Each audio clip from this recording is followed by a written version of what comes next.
Değerli cemaat, Mücahit kardeşimizin cenaze namazını kılacağız. Allah kendisine rahmetiyle muamele eylesin. Ailesine ve yakınlarına sabırlı insan eylesin. Haklarınızı kendisine helal eder misiniz? Helal olsun. Helal eder misiniz? Helal olsun. Helal eder misiniz? Helal olsun. Ehl-i sünnet ve cemaat olduğuna şehadet eder misiniz? Allah şahitliğinizi kabul eylesin. Allah için namaza, Resulullah için salavata, meyyit için duaya, uydum hazır olan imama, her kişi namazına niyet.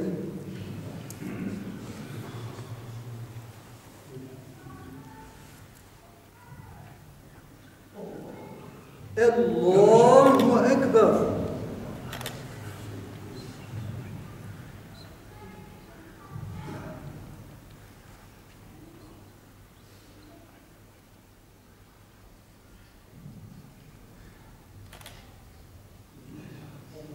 Allahu Ekber.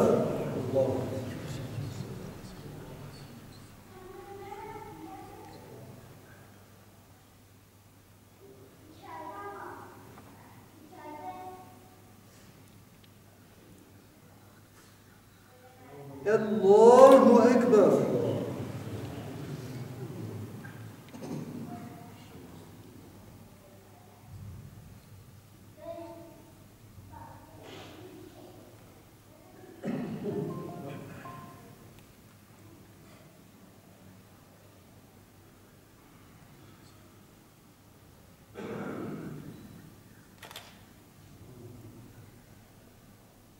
Allahu Ekber.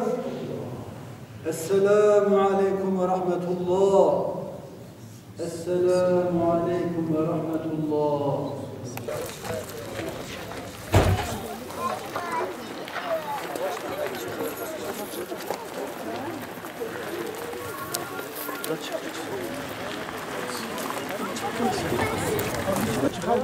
Getir abi buraya getir. Ben boş ver.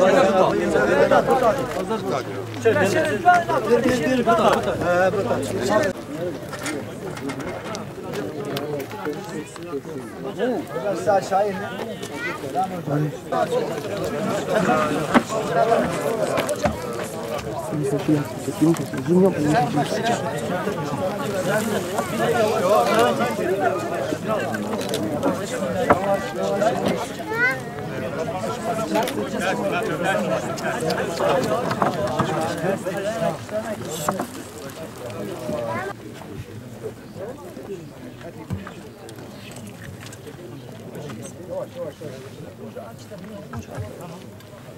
Elimiz kalmadı. Bir senelik kalır. Kes bundan.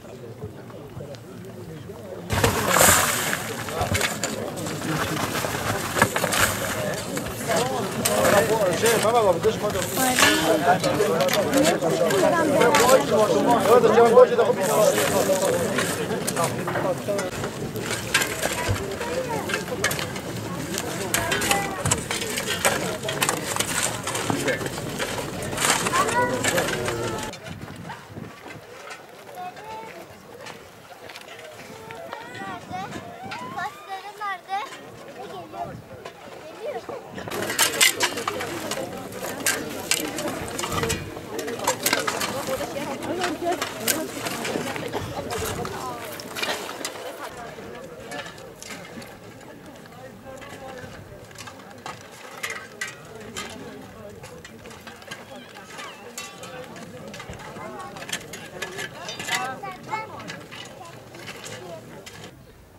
Aleyke selamullah ya Mücahit İbni Zeynebe ente min ahzabi seyyidina Muhammedin sallallahu teala aleyhi ve sellem ve ümmetih eskenekallahu bi keremihi merafi'a cennetih ve tegammedekallâhu bi lütfihi melâbise rahmetih ilâni anke qâilâni lek men rabbuke ve men nebiyyuke ve ma dinuke ve ma imamuke ve ma kibletuke ve men ihvetuke ve men ehevâtuk فقل واذكر العهد الذي كنت عليه في الدارها وهي كلمة الشهادة.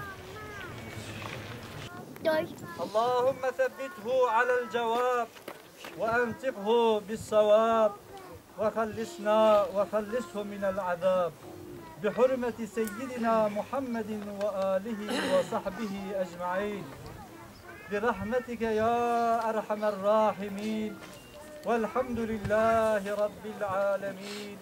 الفاتحة.